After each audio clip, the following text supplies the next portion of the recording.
அப்போஸ்தலர் 7:2 வாசிப்போம். நான் வாசிக்கிறேன், கேளுங்க. அதற்கு அவன், சகோதரரே, பிதாக்களே, கேளுங்கள். அந்த யூதருடைய அதிகாரிகளுக்கு சொல்றான், என்ன கொஞ்சம் சிறையில் போறதுக்கு முன்னாடி, கொல்றதுக்கு முன்னாடி கொஞ்சம் நான் சொல்றதை என்ன பண்ணுங்க, கேளுங்க அப்படின்றான். ரட்சிப்பு எப்படி உண்டாகுதுன்றதை கேளுங்க, அவசரப்படாதீங்க அப்படின்றாரு. அதற்கு அவன், சகோதரரே, பிதாக்களே, கேளுங்கள்.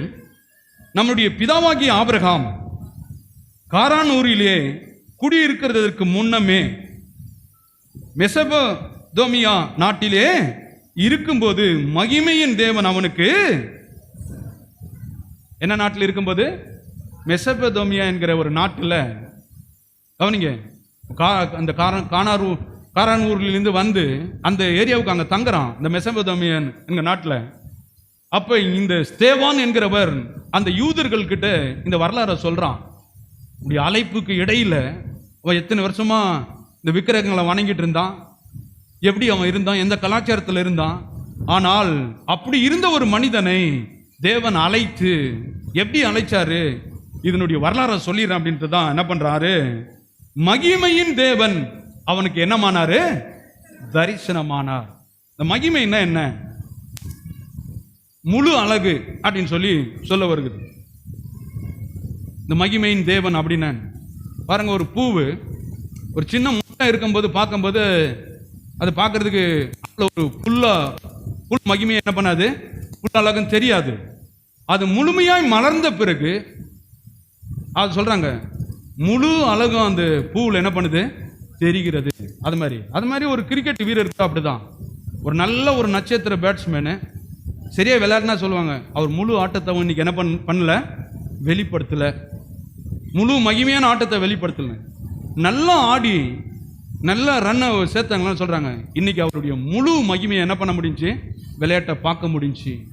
இதுதான் அவருடைய விளையாட்டு, இதுதான் அவருடைய திறமை அப்படின்னு. அந்த மாதிரி இந்த மகிமையின் தேவன் எப்படி அவருக்கு, இந்த மகிமையின் தேவன் அவருக்கு காட்சி அளித்தாரு அப்படின்றத குறித்து இந்த ஸ்தேவான் சொல்லிட்டு முத இயேசுவை குறித்து பிரசங்கம் பண்ணி ரத்த சாட்சியா செத்த ஒரு மனுஷன் யார் அப்படின்னா ஸ்தேவான்.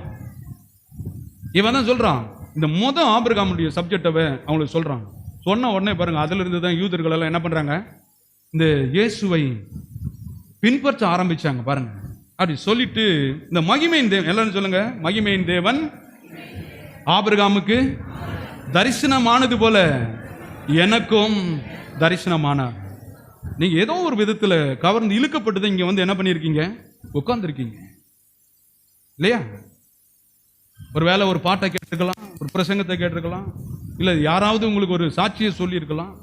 ஆனா இப்படிதான் ஆனார்னு சொல்ல, ஆனா அந்த மகிமையின் தேவன் எப்படி அவனுக்கு ஒரு என்ன பண்ணாரு, காட்சி அளிச்சாரு. இல்லாத நம்ம சொல்லக்கூடாது இல்லையா? அப்படி சொல்லிட்டு இங்க சொல்றாரு, அந்த ஆதியாகமம் 12:1 வாசிக்க வேண்டாம், இதை சொல்லிட்டு தான் அப்புறமா சொல்றாரு, அப்பா நான் உனக்கு காட்சி அளிச்சுட்டேன், இந்த மகிமையின் தேவன் நீ கண்ட பிறகு நீ அங்க இருக்கிறது நல்லா இல்லை, உன் தேசத்தில் இருக்கிறது நல்லா இல்லை, உன் இனத்தில் இருக்கிறது நல்லா இல்லை, உன் வீட்டில் இருக்கிறது அது நல்லா இல்லை. ஏன்னா அது கலாச்சாரம் வேற, என்ன பார்த்துட்டியன்னா என்னுடைய வாழ்க்கை வேற, உன்னை உயர்த்துற விதம் வேற. அதனால இதெல்லாம், இந்த பழக்க வழக்கங்கள் எல்லாம் விட்டுட்டு வா அப்படின்னு தான் சொன்னாரா தவிர, இதெல்லாம் அம்மா அப்பாலாம் விட்டுட்டு தொலைஞ்சு போங்க, செத்து போங்க, நான் இனிமேல் உங்களோட வந்து கலர மாட்டேன் அப்படிலாம் நிறைய பேர் இப்படி தான் ஒரு ரட்சிப்பை எடுத்துட்டு தப்பா எடுத்துன்னு போயிடுறாங்க. அதனால சொல்றாரு, என்ன பார்த்துட்ட, இனிமேல் அந்த கலாச்சாரத்தில் நீ இருக்க முடியாது, அந்த பாவமான வாழ்க்கையை வாழ முடியாது, வெளியே வா, உனக்கு ஒரு மிகப்பெரிய ஒரு நோக்கத்தை திட்டத்தை வச்சிருக்கிறேன் அப்படின்ட்டு தான் அப்படி கூப்பிடுறாரு.